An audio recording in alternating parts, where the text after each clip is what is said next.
naputol yung tali.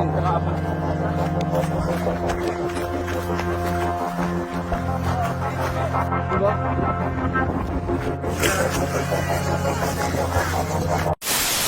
Ngayong araw ay gagawa ko sa saranggola na gamit ay pera na nagkakahalaga ng 1,000,000. At syempre, hindi ko magagawa kung ako lang isa. Ngayong araw na to ay gagawa ako ng pera na gawa sa saranggola. Sinimulan na namin ang paggawa. Gumamit kami ng plastic, kawayan at scotch tape para mabuo namin ang saranggola. Laps time! Time lapse!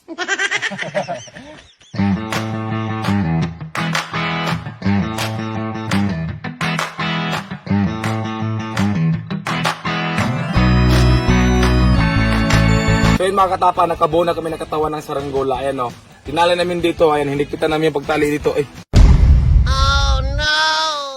Di matibay paggawa gaya ng relasyon namin. Dahil hindi kami marunong gumawa, kumuha kami ng eksperto na magaling gumawa ng mga malaking saranggola. Dahil hindi basta-basta yung saranggola na gagawin natin ngayon.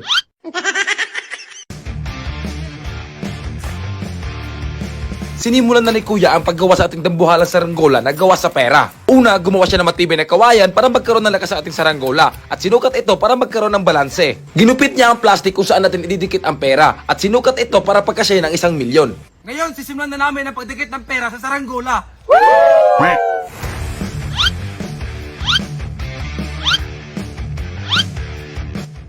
Lapse time! Time lapse! Sinimulan na namin ang pagdikit sa pera sa plastic gamit ang scotch tape. Sobrang haba ng saranggola, umabot ng 15 meters.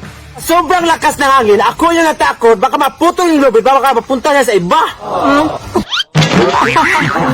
Ang swerte na makapulot dito kung maputol ang lubid.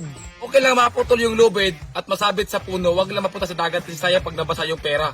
Sa sobrang haba ng saranggola, halos umabot kami ng 5 oras at gusto namin sumuko sa pagdikit nito. Last one!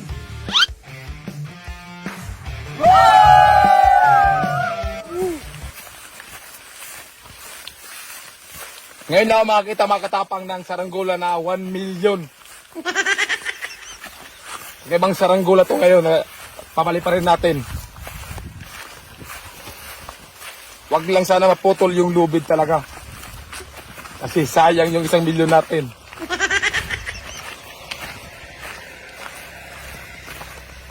Handa na ba kayo na masaksiyan ng 1,000,000 na saranggola? Handa na! So mga katapang, dalawa yung kamera natin ngayon. Isa dito, tsaka isa yung hihila doon. Sobrang laki na saranggola natin ngayon na nakakahalaga ng 1,000,000. Kakaiba ito saranggola natin ngayon. At tayo pala yung nakagawa. Nagawa sa pera. Game na, game! Game! 1, 2, 3, go!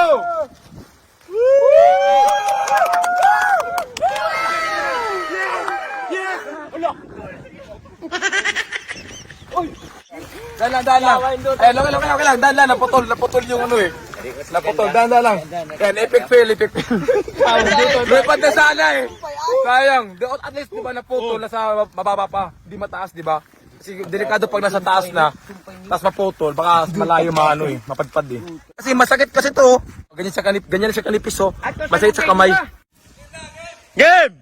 3, 2, 1, 1,000,000!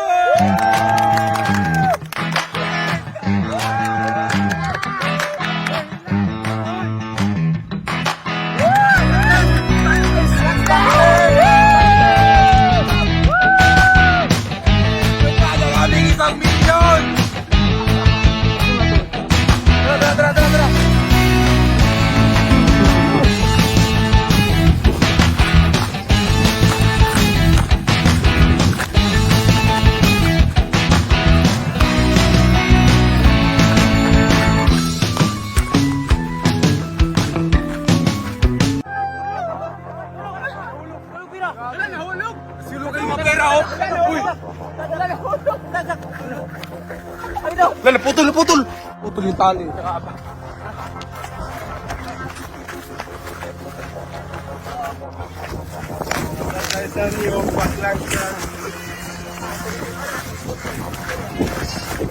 Ini mo nahulog ko. Saluin. Yan. Ang galing no, lumipad eh. Ayos.